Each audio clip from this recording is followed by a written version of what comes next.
하늘에 계신 저희들의 아버지 하나님, 매일 교과 나눔 시간을 통하여 오늘 우리의 삶의 양식을 얻고자 합니다. 오늘도 함께 나누는 말씀을 통해 그리스도에게까지 자라나는 성숙한 신앙인인가, 성숙한 신앙인이란 무엇인가를 생각하는 이 시간이 되게 하여 주시옵기를 예수님의 이름으로 기도합니다. 아멘. 8월 10일 목요일, 오늘은 그리스도에게까지 자라남이라는 주제입니다. 제가 초등학교 시절 제가 다니던 학교에서는 매년 봄, 가을로 소풍을 갑니다. 항상 같은 장소였어요. 봄에는 건등리 저수지 뚝방, 가을에는 섬강 모래밭. 매년 같은 장소로 가는 소풍이지만 학교에서 소풍 장소까지 전교생이 줄을 지어 걸어가던 소풍 가는 길은 언제나 즐거웠고 행복했습니다.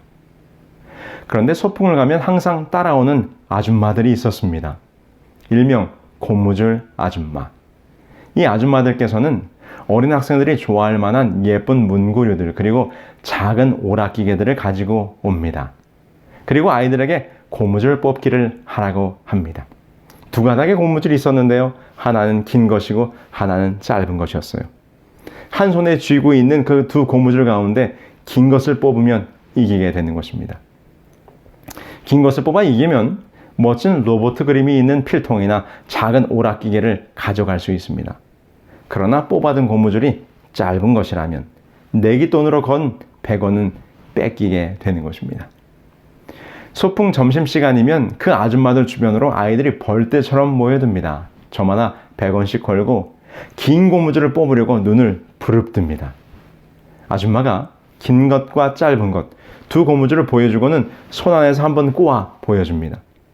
분명 처음부터 긴 고무줄에서 한 번도 눈을 떼지 않았는데 뽑아드는 것 족족 짧은 고무줄입니다. 이내 모든 아이들이 내깃돈을 다 뺏기게 됩니다. 어떻게 된 것일까요? 그렇습니다. 고무줄을 한번 꼬는 척 하면서 이내 긴 고무줄은 손 안에 감추고 짧은 고무줄만 손 밖으로 보이도록 교묘하게 손기술을 쓴 것이죠. 그러니 아무리 눈을 부릅뜬다 한들 긴 고무줄을 뽑을 확률은 제로인 것입니다. 사도 바울은 이와 같은 괴술과 간사한 유혹에 빠지지 말라고 권면합니다. 사단은 그리스도 안에서 하나됨으로 그리스도의 장성한 분량으로 자라나는 일을 좋아할 리 없습니다. 어떤 수를 써서라도 주 안에서 연합하여 성장하고자 하는 우리들을 무너뜨리려고 합니다. 에베소서 4장 14절에서는 우리의 자라남을 방해하는 세 가지 요소를 다음과 같이 설명합니다. 이는 우리가 이제부터 어린아이가 되지 아니하여 사람의 괴술과 간사한 유혹에 빠져 모든 교훈의 풍조에 밀려 요동치 않게 하려 함이라. 첫 번째, 어린 시절의 미성숙함입니다. 우리의 믿음의 연수가 10수년이 되었어도 여전히 어린아이와 같은 신앙인의 모습을 하고 있다면 문제가 있는 것입니다. 작은 일에 투덜대고 조금도 인내하지 못하며 별것 아닌 것에 아이처럼 감정을 드러내는 모습들. 신앙의 연수가 오래될수록 그 신앙의 깊이가 깊어져 진중하며 인내하고 겸손하면서도 강직한 그리스도인의 모습이 된다면 얼마나 좋을까요? 두 번째는 풍랑의 위험입니다. 온갖 교훈과 풍조에 밀려 요동하는 것입니다. 사도 바울이 말한 이 요동함의 의미는 조타장치가 없는 배가 방향을 잃고 이리저리 휩쓸리는 모습을 표현한 말입니다. 분명한 말씀과 진리의 키를 잡고 어떤 오류와 이단의 유혹이 와도 그것을 거스르며 나아갈 수 있어야 할 터인데 본인 스스로의 말씀의 심지가 약하고 무엇이 참이며 거짓인지를 구분하지 못하니 그 믿음의 모습이 이리저리 흔들려 방향 잃은 자같이 된다는 말이죠. 이렇게 저마다 향방을 알지 못하고 좌충우돌 동분서주한다면 어찌 우리가 하나가 될 수 있겠습니까? 그리고 마지막 세 번째, 괴술과 유혹입니다.